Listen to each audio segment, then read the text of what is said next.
না সে আমি অস্বীকার করছি না একটু বকেছি বলে, কিন্তু তা বলে একবারে ফোন অফ করে দিয়ে বেপাত্তা হয়ে বসে থাকবে? মা হয়েছে বলে কি অপরাধ করে ফেলেছি? একটুখানি উচিত অনুচিত দুটো কথা বলা যাবে না? আহা, কথা তো আর এমনি এমনি হয়নি বড় বৌমা। খুব কড়া ধরনের ওষুধের ডোজ পড়েছে তার উপরে। তাই জন্য কি 10-12 ঘন্টা একবারে বেপাত্তা হয়ে কোনো রকম যোগাযোগ করবে না নিজের থেকে? জেঠিমণি হয়তো দাদাভাইয়ের ফোনে চার্জ নেই, ফোনটা অফ হয়ে গেছে, সেটাও তো হতে পারে। না না না না, ওসব না। নীল খুব ভালো করে জানে বাড়ি থেকে 1000 বার কল করা হবে, তাই জন্য মোবাইল অফ করে রেখেছে। বেশ করেছে। আরে বাবা, তোমরা তাকে একটু সময় দাও না। এই সবে সবে তো সে তার কাছ থেকে বিদায় নিয়েছে। না মানে ওই মেঘের মা খানিকক্ষণ আগে বললো আর কি। সবে সবে নয় মা, নীল মেঘেদের বাড়ি থেকে অনেকক্ষণ হলো বিদায় নিয়েছে। এতক্ষণ গেলটা কোথায় ছেলেটা?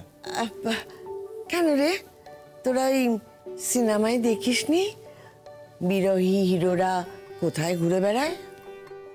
কোথায় ঘুরে বেড়ায়? পথে পথে উদ্ভ্রান্তের মতো। আমি জানি সেও নিশ্চয়ই তাই ঘুরে বেড়াচ্ছে। তুমি যাই বলো আর তাই বলো মা, এবার আমার মনে হচ্ছে তোমার ওই মাস্টার প্ল্যানটি এবার আর কাজে দিচ্ছে না। বটে। তাহলে শোনো বড় বৌমা, এখন কি তুমি এটা নিয়ে আমার সঙ্গে বাজি লড়বে? চুল কিন্তু আমার এমনি এমনি পাকেনি।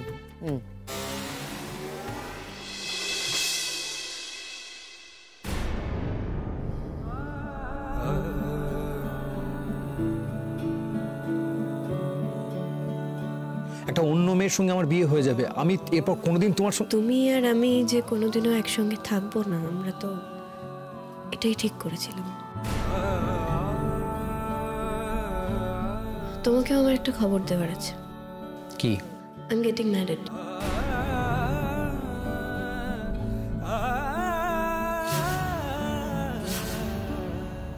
সেটা কি করে সম্ভব মা? নীল যদি সেখানে গিয়ে নিজের বিয়ের ব্যাপারে বলে থাকে, তাহলে মেঘও নিশ্চয়ই তার বিয়ের ব্যাপারে কিছু না কিছু নীলকে বলেছে। তো তোমার প্ল্যান তো গোড়াতেই একবারে মুখ থুবড়ে পড়লো। বড় বৌমা, তুমি যেভাবে দেখছো আমি ঠিক তার উল্টো ভাবে দেখছি। না মানে দেখো, হিরো হিরোইনের কাছে গেছিল, গিয়ে দারুণ করুণ ভাবে হিরোইনকে বলেছে আমাকে বিয়ে করতেই হবে, কারণ তার ঠাম্মি তাকে এমন প্যাচে ফেলেছে যে সে যদি বিয়ে না করে তাহলে বাড়ি শুদ্ধ সবাই তাকে ত্যায্য করবে। সে কি করবে? হিরোইন বলল এসব কিছু শুনে যে তুমিও বিয়ে করে নাও প্রিয়তম, কারণ আমিও তো বিয়ে করছি। আর সেটা শুনেই হিরো চোখে সর্ষে ফুল দেখছে। সর্ষে ফুল না, সর্ষের দানা।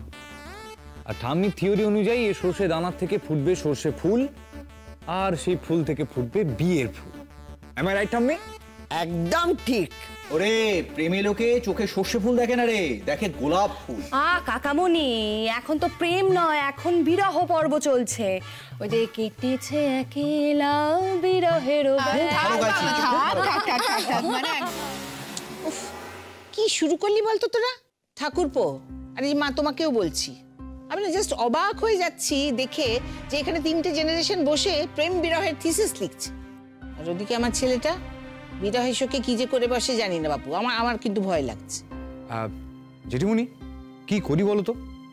আমার মনে হচ্ছে দাদা ভাই ফ্লাইটে আছে, তাই ফোন বন্ধ। ও বোধহয় ফিরে যাচ্ছে। আরে না না, ফিরে গেলে চলবে কি করে? হিরো যদি এখন ফিরে চলে যায়, গল্প এগোবে কি করে?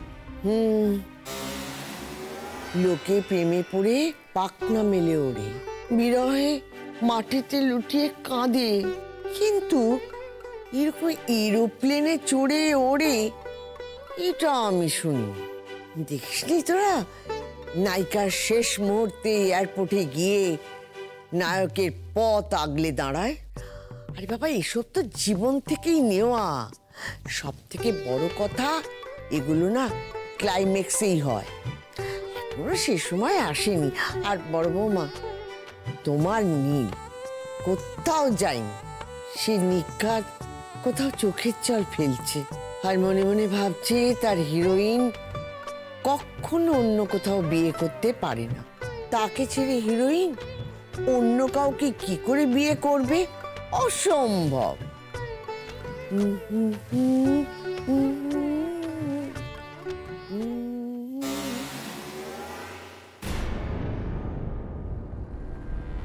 আচ্ছা, এমন নয় তো আমি বিয়ে করছি জেনে, আমি বিয়ে নিয়ে ডিস্টার্ব আছি জেনে মেঘ আমাকে বানিয়ে বানিয়ে কথাটা বললো?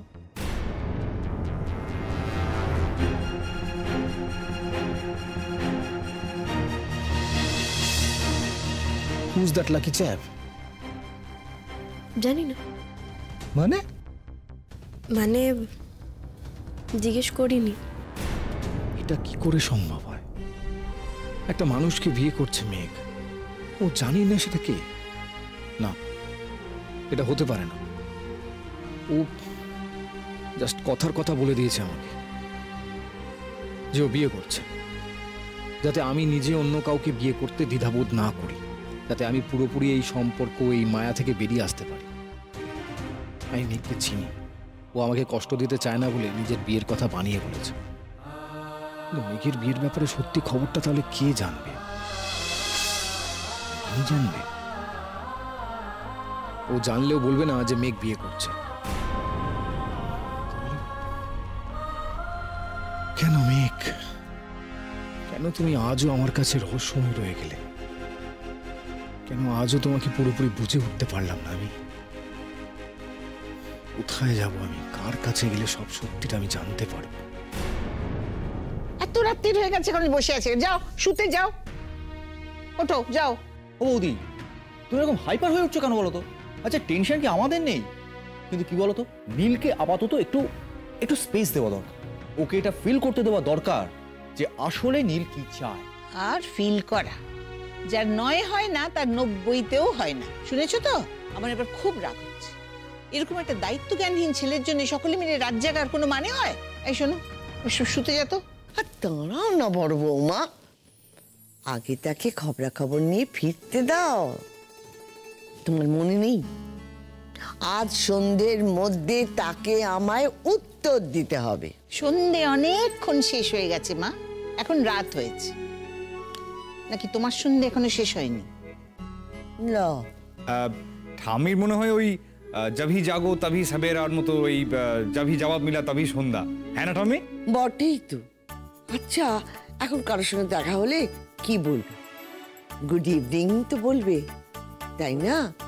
বাবা, এ হলো কলির সন্ধে, এ সন্ধে সহজে পেরোয় না।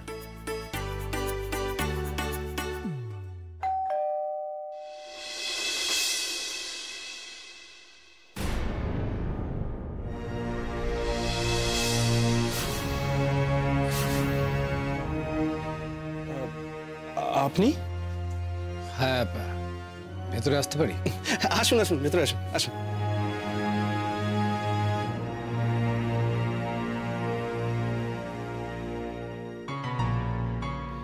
বসুন আপনি। আপনার শরীর ঠিক আছে তো? হ্যাঁ হ্যাঁ, শরীর ঠিক আছে।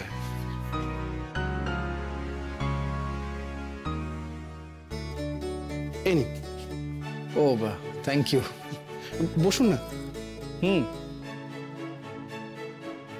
এদিকে দিন।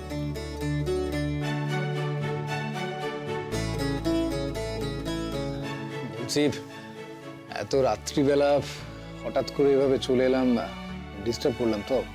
আপনি শুয়ে পড়েছিলেন? না না, আমি তো রাতে রেওয়াজ করি, চারদিকটা শান্ত থাকলে আমার রেওয়াজের সুবিধাই হয়। রেওয়াজে বাধা দিলাম? না, তুমি কোনো কিছুতে বাধা দাওনি, একদম ডিস্টার্ব করনি আমাকে। তুমি শান্ত হয়ে বসো। এই বাবা, দেখেছেন, আপনাকে ভুল করে আমি তুমি বলে ফেললাম। আপনি কিছু মনে করলেন না তো? না না, তুমিটা ঠিক আছে, তাতে আমারও সুবিধা হয়। আচ্ছা জিষ্ণু, তুমি বোধহয় অবাক হচ্ছ, আমি তোমার বাড়িতে তোমাকে কোনো রকম কিছু না জানিয়ে চলে এলাম। আমার এখানে এসেছো দেখে আমি অবাক হচ্ছি, কিন্তু আমি জানতাম তুমি কলকাতায় আসবে, গিনি আমাকে বলেছিল। নীল, তোমাকে খুব ডিস্টার্ব লাগছে, কি হয়েছে বলো তো? দেখো, কোনো আপত্তি না থাকলে তুমি শেয়ার করতে পারো। আমি তোমার প্রবলেম সলভ করতে পারবো কিনা জানি না, কিন্তু আমার মনে হয় কারোর সঙ্গে নিজের মনের কথা শেয়ার করলে তোমার একটু মন হালকা লাগবে। আসলে আমার একটা জিজ্ঞাসা আছে জিষ্ণু। আমার অদ্ভুত লাগছে তোমাকে কথাটা জিজ্ঞেস করতে। আমি জানি না তুমি কি ভাববে। নীল, এত হেজিটেট করার দরকার আছে কি? আমরা হয়তো এখনো ঘনিষ্ঠ বন্ধু হয়ে উঠতে পারিনি, কিন্তু পরস্পরের মধ্যে সেই দূরত্ব, সেই ভুল বোঝাবুঝি আর তো নেই। আমি দেখছি তুমি খুব অস্থির হয়ে আছো। আমি যদি তোমায় একটু হেল্প করতে পারি তবে আমার ভালো লাগবে। জিষ্ণু, মেঘের কি সামনে বিয়ে? আমি ঠিক ধরেছি, এটা জিজ্ঞেস করতে এসেছো। গিনি, তোমার ঠাম্মির মাস্টার প্ল্যান কিন্তু কাজ করেছে। এখন আমাকে ঠিকঠাক রোল প্লে করতে হবে।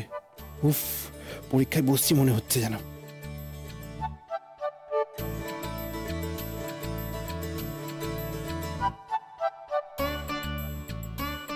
কথাটা তাহলে তুমিও শুনেছো?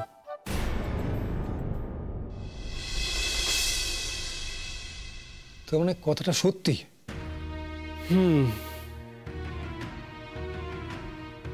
কবে বিয়ে জানো? তা জানি না, কিন্তু খুব শিগগিরই। জিষ্ণু, তুমি কি জানো মেঘ কাকে বিয়ে করছে? ও কোথায় বিয়ে হচ্ছে, কত দূরে, কিছু জানো তুমি? তোমার সঙ্গে নিয়ে সব প্ল্যান কাজ করলে মেঘ আবার তোমার ঘরে আসবে।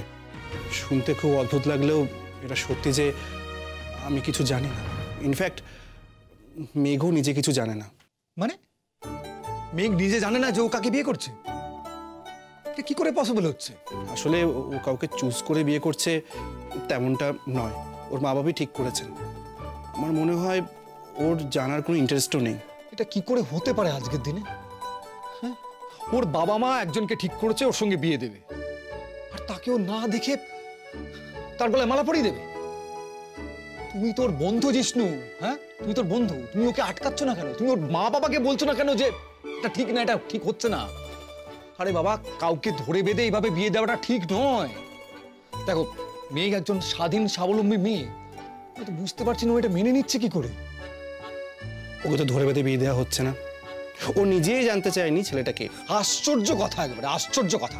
আর ছেলেটা ওকে দেখতে চায়নি। আমি শুনেছি ছেলেটা বলেছে মেঘ যখন দেখতে চায় না তাহলে নাই দেখবে, একেবারে বিয়ের সময় দেখবে। সে নাকি মেঘকে ভালো মতোই চেনে, ওর গানও শোনে, ওর সব অনুষ্ঠানেও যায়। তুমি জানো না ছেলেটা কি? মেঘের বাবা মা তোমাকে কিচ্ছু বলেনি? না, আসলে এই কদিনে ওর বাবা মার সঙ্গে আমার কোনো কথা হয়নি। ও জানে না, ন্যাচারালি আমিও জানি না। তুমি তো আশ্চর্য লোক। হে, তুমি নাকি ওর বন্ধু, তোমার বন্ধু চোখ বন্ধ করে কুঁয়ে ঝাঁপ দিচ্ছে না খাদে ঝাঁপ দিচ্ছে, সেটা তুমি দেখবে না? ওর বাবা মা কি কুয়ো বা খাদে ওকে ঠেলে দেবেন? এতটা অবিবেচকের মতো কাজ করবেন বলে আমার তো মনে হয় না।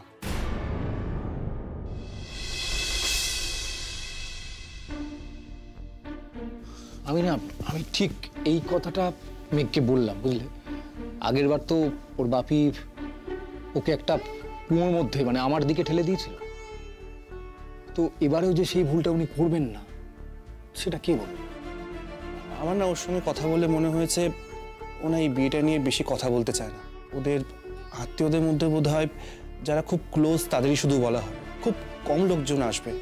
এখানেও বোধ হয় বিয়েটা হবে না, বাইরে কোথাও হবে। এখানে শহরে মেঘের বিয়ে হলে মিডিয়া ইত্যাদি ঢুকেই পড়বে, আর ওরা কোনো রকম ডিস্টারবেন্স চায় না। আমার না তোমাদের সকলকে অদ্ভুত লাগছে, সিরিয়াসলি বলছি, অদ্ভুত লাগছে। আমার কেমন যেন মনে হচ্ছে 100 বছর আগে তোমরা কোথাও ছিলে, হঠাৎ করে এখানে চলে এসে ঘোরাফেরা করছো। একজন মেয়ের বিয়ে হচ্ছে, সে জানে না কাকে বিয়ে করছে। তার মা বাবা নাকি আবার তাকে বলছে না যে সে কার সঙ্গে বিয়ে করতে চলেছে, অথচ তার বিয়েটা হচ্ছে। আচ্ছা, তোমাদের একবারের জন্য মনে হচ্ছে না যে মেঘ এই বিয়েটা করতে চাইছে না? কিন্তু এইভাবে একা একা সারা জীবন কাটানো কি মেঘের পক্ষে উচিত হবে? একজন সঙ্গীর অভাব কি ও ফিল করে না? আরে বাবা, সেই সঙ্গী নিজে চুজ করার অধিকার তো মেঘের নিজের আছে। দেখো, মেঘ তো আর ঘরে বন্দি থাকে না, ও তো সমাজে মেলামেশা করে। তাও কি করে বাড়ির এই সিদ্ধান্ততে বিয়ে করছে? কি তাহলে নিজের উপর জোর করে বিয়ে করছে, নিজেকে শাস্তি দেওয়ার জন্য বিয়ে করছে? জিষ্ণু, তুমি তো জানো মেঘ কতটা সেন্সিটিভ একটা মানুষ, প্রচন্ড ইমোশনাল। ওর পক্ষে তো যার তার সঙ্গে থাকাটা অসম্ভব হবে, ওকে যে কেউ বুঝতে পারবে না। জিষ্ণু প্রচন্ড চাপা বাই নেচার, ও নিজের ভালো লাগা মন্দ লাগা কিচ্ছু মুখ ফুটে বলে না। তুমি বলো না জিষ্ণু, একটা লোক যে ওকে বুঝবে না, চিনবে না, সে কি করে ওকে ভালো রাখবে? আমি জানি কথাগুলো বলার অধিকার আমার নেই, কিন্তু তুমি তো বন্ধু জিষ্ণু। দেখো, বন্ধুত্বের দাবিতে তুমি অনেক কিছু বলতে পারো। দেখো নীল, তুমিও তো ওর শত্রু নও, তুমিও দাবি নিয়েই কথা বলতে পারো। ইনফ্যাক্ট বলতেই পারতে যখন দেখা করতে গিয়েছিলে। পারি না। কেন? আমি মেঘের থেকে আরো দূরে সরে যাচ্ছি জিষ্ণু। আমি নিজেও বিয়ে করছি। আমার মনে হলো মেঘ হয়তো সেটা শুনে নিজের বিয়ের কথা বানিয়ে বলছে, তাই তোমার কাছে কনফার্ম হতে এসেছিলাম। কিন্তু এখন তো দেখছি আমি বলছিলাম মেঘ না জেনে বুঝে আবার একটা ভুল করতে চলেছে। এত কিছুর পরে বেচারি কি একটা সুখের জীবন এক্সপেক্ট করতে পারে না? নিশ্চয়ই পারে, তুমি চিন্তা করো না। আমার তো মনে হয় মেঘ এবার সুখীই হবে। তবে তোমার খবরটা শুনে আমার কিন্তু খুব ভালো লাগছে। নীল, অভিনন্দন। তোমার বিয়ে কবে? আমি জানি না, আমি আসছি।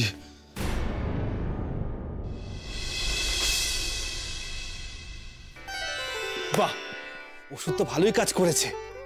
ঠাম্মি, ঠাম্মি জিন্দাবাদ।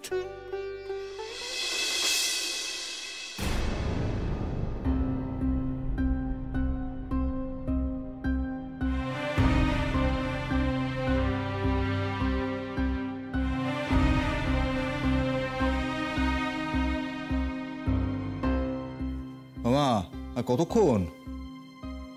দাঁড়া দাঁড়া, সবুরে মেয়া ফলে। আরো সবুর? দাদাভাই দাদাভাই দাদাভাই আসছে, দাদাভাই আসছে, দাদাভাই আসছে, দাদাভাই আসছে, ওঠো ওঠো।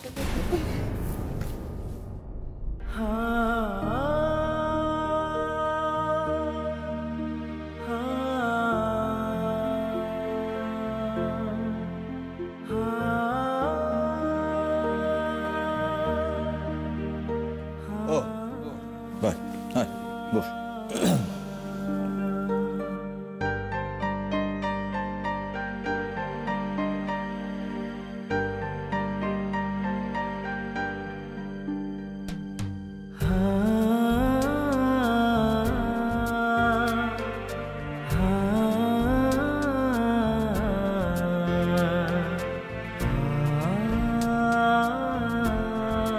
দাদু ভাই, আমি রাজি ঠাম্মি।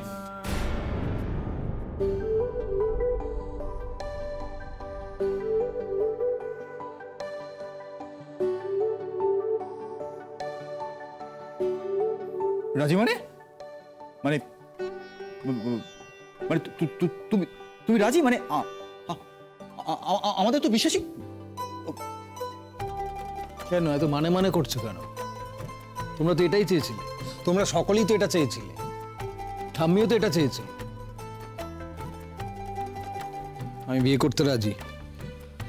তোমরা যাকে ঠিক করবে আমি তার সঙ্গে বিয়ে করতে রাজি। হলো? আচ্ছা, বুঝতে পেরেছি। ঠিক মানে আমরা তো কি ঠিক করি? আমরা তো কোনো কিছু ঠিক করিনি দাদাভাই। আমরা তো একটা ওই প্রাথমিক কথাবার্তা বলেছি মাত্র। হ্যাঁ মানে তুই রাজি হবেই, হবে না পাকা কথা। কিন্তু নীল, আমার একটা কথা ভেবে অবাক লাগছে, তুই সারাদিন গায়েব থেকে ফস করে উদয় হয়েই বিয়ের ব্যাপারে রাজি হয়ে গেলি কি করে? তুই তুই তুই সারাদিন কোথায় ছিলিস নীল? আরে বাবা ছাড়ো না, সারাদিন কোথায় ছিল কি মানে, এখন তো বিয়েতে রাজি হয়ে গেছে, সারাদিন কি করেছে বাদ দাও, ছাড়ো। কিন্তু দাদাভাই, তুই কি মেয়েটার ব্যাপারে একবারও কিছু জানতে চাইবি না? মানে মেয়েটার নাম কি, মেয়েটা কোথায় থাকে, মেয়েটা কি করে, মেয়েটার বাড়িতে কে কে আছে? না গিনি, আমি কিচ্ছু জানতে চাই না। তোরা যাকে ঠিক করবি আমি তার সঙ্গে বিয়ে করব। আর হ্যাঁ, এবারেও আমি হাজবেন্ড হিসেবে ফেল করবো কিনা সেটা কিন্তু আমি জানি না। মেয়েটি যদি অসুখী হয় তাহলে তার দায় কিন্তু তোদের, আমার না। আচ্ছা, চমৎকার। প্রথমবার নিজের পছন্দে বিয়ে করে তুমি ফেল করেছো, এবারে আমাদের পছন্দে বিয়ে করেও তুমি ভাবছো যে তুমি ফেল করবে। মানে ব্যাপারটা যেটা হচ্ছে যে পজিটিভ কোনো চিন্তা করতেই সে ভুলে গেছে। এই কেমন কথা দাদু ভাই? বিয়ে তুমি করবে আর সেই মেয়েটার সুখ দুঃখের ভার তুমি নেবে না?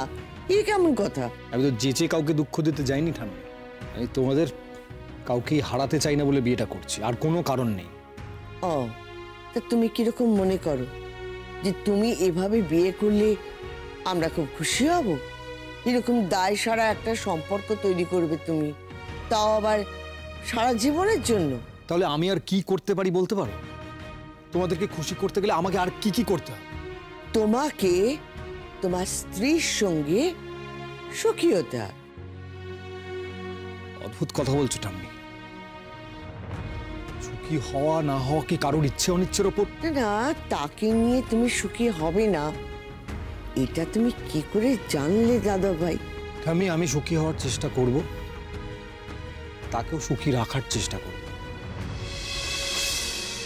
এর বেশি কিছু করার সাধ্য আমার নেই। কিন্তু তুমি যদি এরকম কথা বলো তাহলে আমি এখনো বিশ্বাস করে নেব যে তুমি এখনো মেঘ দিদিকে ভুলতে পারছো না, তাই তো? থাক না ঠাম্মি, ও কথা থাক। না না, থাকবে কেন? ভেবে দেখো, তুমি কি এখনো তাকে ভালোবাসো? তুমি কি তাকে বিয়ে করতে চাও? না মানে এখন তো সবকিছু ফুরিয়ে। থাক ঠাম্মি, আমি উঠছি, আমি ঘরে যাচ্ছি। আর হ্যাঁ, কবে বিয়ে, কোথায় যেতে হবে এগুলো একটু জানিয়ে দিও, আমি পৌঁছে যাব। ও বেরিয়ে গেল।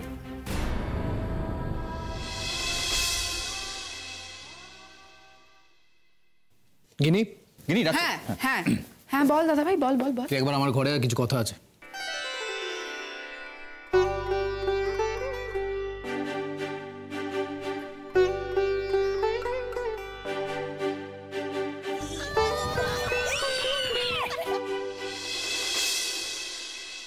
মেঘ, নিচে নেমে আয়, খেতে দিয়েছি। আচ্ছা, নীলকে তুমি একেবারে মেঘের ঘরে পাঠিয়ে দিলে, এটা বাড়াবাড়ি হলো না? বাড়াবাড়ি কি করেছি আমি? কেন? মেঘ কি তোমাকে কিছু বলেছে? বলেনি কিছু, কিন্তু বাড়াবাড়িটা হয়েছে। আচ্ছা, বাড়াবাড়ির কি আছে অনিন্দ? যে নীল ওর কে বলে তো এখন? কি ধরে নাও নীল মেঘের বয়ফ্রেন্ড। অদ্ভুত, কিছুই বুঝতে পারছি না আমি। যাই হোক, যেটা করেছো সেটা ঠিক করোনি। কি করতাম? নীলকে বলতাম যে মেঘের সাথে দেখা হবে না? নিচে বসাতে পারতে। আশ্চর্য অনিন্দ, নীল সবে দিল্লি থেকে কলকাতায় এসেছে, ও বাড়িতে গিয়ে সবকিছু শুনেছে। ও মেঘের কাছে ছুটে এসেছিল দেখা করব বলে। হাটের মাঝখানে বসে বলতাম যে তোরা দুজনে কথা বল।